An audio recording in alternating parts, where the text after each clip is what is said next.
राम शिंदे सध्या बोलतायत, थेट जाऊया।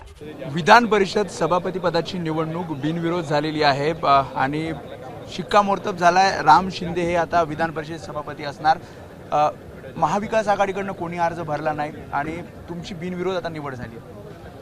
मला वाटतं लोकशाहीमध्ये जे सभापतीच्या संदर्भामध्ये विरोधकाला देखील अपेक्षा असते की अध्यक्ष असो की सभापती असो त्यांनी आमचं देखील ऐकून घेतलं पाहिजे आणि हाच खऱ्या अर्थानं संदेश यामधून देण्याची आवश्यकता होती। आणि महाविकास आघाडीच्या वतीने काँग्रेसचे अध्यक्ष नाना पटोले साहेबांनी फॉर्म भरायला काही कालावधी बाकी असताना सांगितलं की आम्ही फॉर्म भरणार नाही, म्हणून एक चांगला संदेश या माध्यमातून दिला।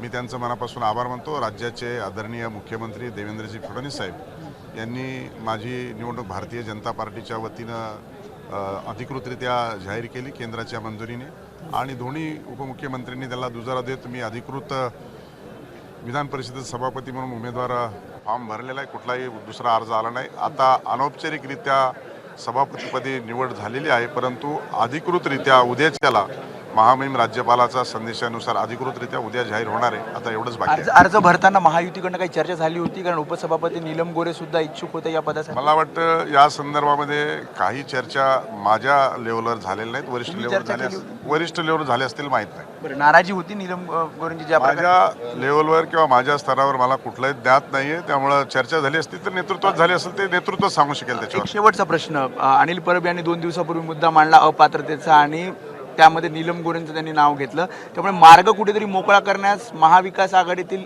पक्षांचा तसा फायदा झाला। प्रश्न असा आहे की मला असं वाटतं की आजचा चांगला दिवस आहे। असं म्हटलं जातं की समन्वय साधला गेला, आघाडी समन्वय साधलाय, चांगला संदेश दिलाय।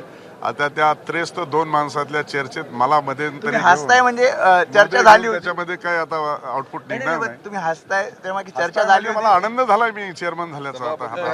त्यामुळे हे होते राम शिंदे, त्यांनी सांगितले की कशा प्रकारे ही निवड बिनविरोध झाली आणि कशा प्रकारे महायुतीमध्ये आणि त्यासोबतच महाविकास आघाडीने कुठल्याही प्रकारे उमेदवार न दिल्यानं ही बिनविरोध निवड झाली आणि सभापती विधान परिषदेचे म्हणून राम शिंदे यांची निवड झाली आहे। कॅमेरामॅन दीपेश महाजनसह वेदांतने, एबीपी माझा, नागपूर।